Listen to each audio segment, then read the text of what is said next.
তো কিছুদিন আগে দেখলাম 4টা সন্তান। কয়টা সন্তান? ভালো গ্রাজুয়েট প্রাপ্ত, একবারে উচ্চ শিক্ষিত, উচ্চ লেভেলের শিক্ষিত। মাকে একটা রুমে আবদ্ধ করে চলে গেছেন। মা মরে গেছে, 7 দিন হয়ে গেছে। অর্ধেকটা পছন্দ রয়ে গেছে। যুবক ভাইরা ভালো করে শোনেন, অর্ধেকটা মায়ের পছন্দ রয়ে গেছে। আপনি হাঁটতে পারতেন না, হাঁটা শিখাইছে কি আপনার মায়ে? আপনি খেতে পারতেন না, মা আপনাকে চামচ দিয়া হাত দিয়া খাওয়াইছে। আপনি যখন কান্না করতেছেন, আপনার বাবা বলতেছে সন্তানটা কান্না কেন করতেছে দেখো, কিন্তু আপনার কান্নার আওয়াজ, কান্নার চাহিদা মা বুঝে কি বোঝে না? ঘুমানোর জন্য কান্না করতেছেন না খাওয়ার জন্য কান্না করতেছেন, মা টের পায়। আপনার মা দৌড়ে এসে আপনাকে খাওয়াইছে, সেই মাকে রেখে তারা চলে যায়। মায়ের খোঁজ খবর কিছুই রাখে না।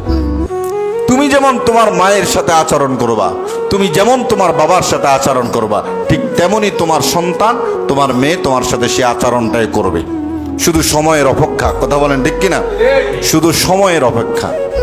বড় সন্তান ভালো একটা সরকারি সচিবালয়ের একজন সচিব, তারপরে সন্তান ঢাকা বিশ্ববিদ্যালয়ের একজন প্রফেসর, তারপরে সন্তান কানাডার একজন প্রবাসী, তারপরে মেয়েটাও একজন টিচার। এত উচ্চ লেভেলের শিক্ষিত হয়ে মাকে তারা আপ্যায়ন করতে পারলো না, মায়ের খেদমত করতে পারলো না, মাকে ভালোবাসতে পারলো না। অথচ আল্লাহ রাব্বুল আলামিন বলেছেন আল্লাহর ইবাদত করার পরেই পিতামাতার খেদমত। ওয়া ক্বাদা রাব্বুকা আল্লা তা'বুদু ইল্লা ইয়্যা ওয়া বিল ওয়ালিদাইনি ইহসানা। আল্লাহ বলেন আমি দুনিয়ার মানুষকে আদেশ দিয়েছি, নির্দেশ করেছি আমার ইবাদত করো, পিতামাতার কি করো? খেদমত করো। ওই পিতামাতার খেদমত। এত ওয়াজ নসিহত কোথায় যায় আমাদের? আমি আপনাদেরকে পিতামাতা সম্পর্কে প্রায় 1.5 থেকে 2 মাস আলোচনা করে শুনাইছি, পার্ট বাই পার্ট।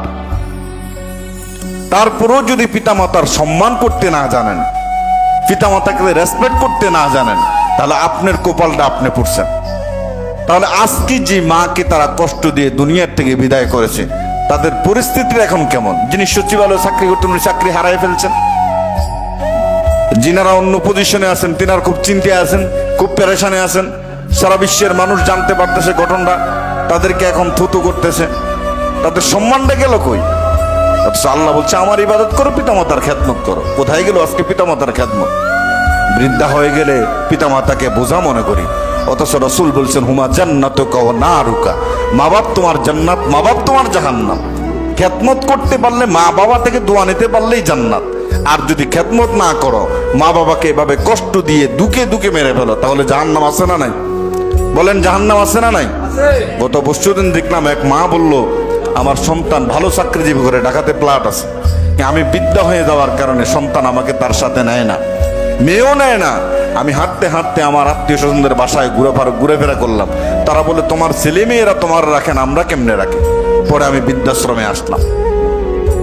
যেই সন্তানের মা, আমি বলে যাই গোসাইপুরের সন্তানরা তোমরা আমার কাছের মানুষ, দূরের না। আমি আজকে বহু বছর এই এলাকায়, যে সন্তানের কারণে পিতামাতা কষ্ট পাবে, চোখের পানি ফেলবে, তুমি কোনোদিন সফল হতে পারবে না, কোনোদিন সফল হতে পারবে না।